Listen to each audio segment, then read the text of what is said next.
దిక్కులేని పరిస్థితిలో ఉంటే మీరు ఎక్కడైనా మార్కెట్ ఇంటర్వెన్షన్ చేశారా? చేస్తే ఎంత మొత్తాన్ని పెట్టారో చెప్పమని అడుగుతున్నాం.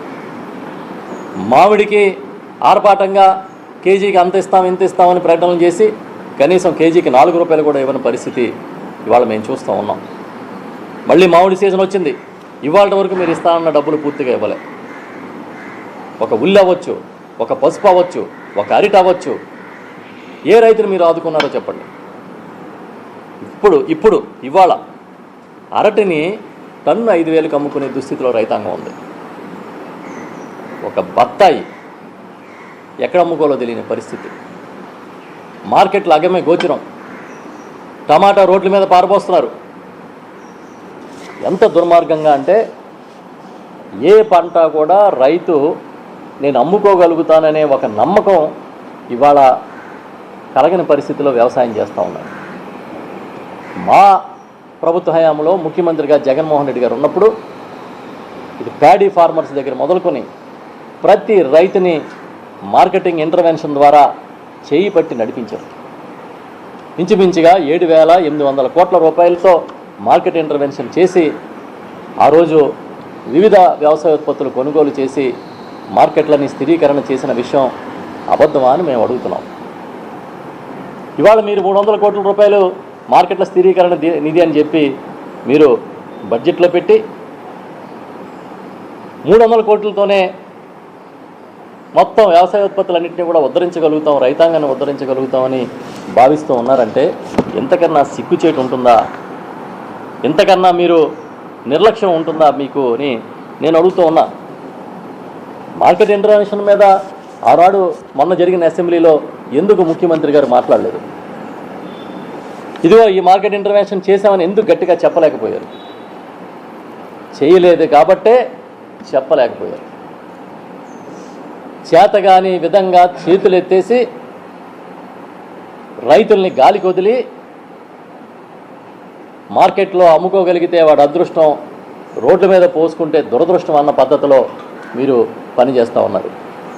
పైగా ఒక్క బస్తా యూరియా సమయానికి ఇవ్వలేని వాళ్ళు, యూరియా ఇవ్వడానికి కూడా క్యూలు కట్టాలి, కార్డులు ఇస్తామని చెప్పి మాట్లాడుతున్న వాళ్ళు ఇవాళ వరి అన్నం ఎవడో తినట్లేదు, ఏదో మిల్లెట్లు తినండి, అది తినండి, ఇదన్నీ తప్పుడు ప్రచారం చేస్తున్నారు. అసలు ఈ రాష్ట్రంలో జొన్న అన్నం దగ్గర నుంచి వరి అన్నం తినాలి అనే దానికి తీసుకొచ్చింది మీ నాయకుడే బాబు. మీ చంద్రబాబు నాయుడు గారి మామగారు ఎన్టీ రామారావు గారు ఆ రోజు 2 రూపాయల కిలో బియ్యం పథకపెట్టాడు. ఆ తర్వాత రాజశేఖర రెడ్డి గారు దాన్ని కిలో రూపాయి చేశారు. 10 మంది పట్టెడు అన్నం తినాలనే కోరికతో ఆ నాయకులు పనిచేస్తే నువ్వు యూరియా ఇవ్వలేక, మార్కెట్ క్రియేట్ చేయలేక అసలు వరి పండించొద్దని ప్రచారం చేస్తూ ఉన్నాడు. ఇదెక్కడి చోద్యం? ఇదెక్కడి న్యాయం? మాట నిలబెట్టుకోవాలంటే చాలా దమ్ము ఉండాలి, ధైర్యం ఉండాలి. కోవిడ్లో కూడా పంటలకి గిట్టుబాటు ధర కోసం మార్కెట్ ఇంటర్వెన్షన్ పెట్టి చివరికి బూడిద గుమ్మడికాయలు కూడా కొనుగోలు చేసిన మాట వాస్తవమా కాదా? ఇవాళ మీ సెక్రటరీగా ఉన్న ఐఏఎస్ అధికారే ఆనాడు మార్కెటింగ్ కమిషనర్గా ఉన్నారు. ఆయన అడగండి, చెప్తారు. మీకు రైతులకు ఏమీ చేయలేని పరిస్థితుల్లో ప్రభుత్వం ఇంకెవరిని ఉద్ధరించగలుగుతారు మీరు? పచ్చి అబద్ధం. మొదటి సంవత్సరం అన్నదాత సుఖీభావ ఎత్తేసారు మొత్తం. ఏదో ఇచ్చినట్టుగా అడ్వర్టైజ్మెంట్లు ఇస్తారు. 7 లక్షల మంది రైతులను కోతేసి కౌలు రైతులు మాట ఎత్తకుండా ఏదో పెట్టుబడి సాయాన్ని మేము ఉద్ధరిస్తున్నామని మాట్లాడతారు.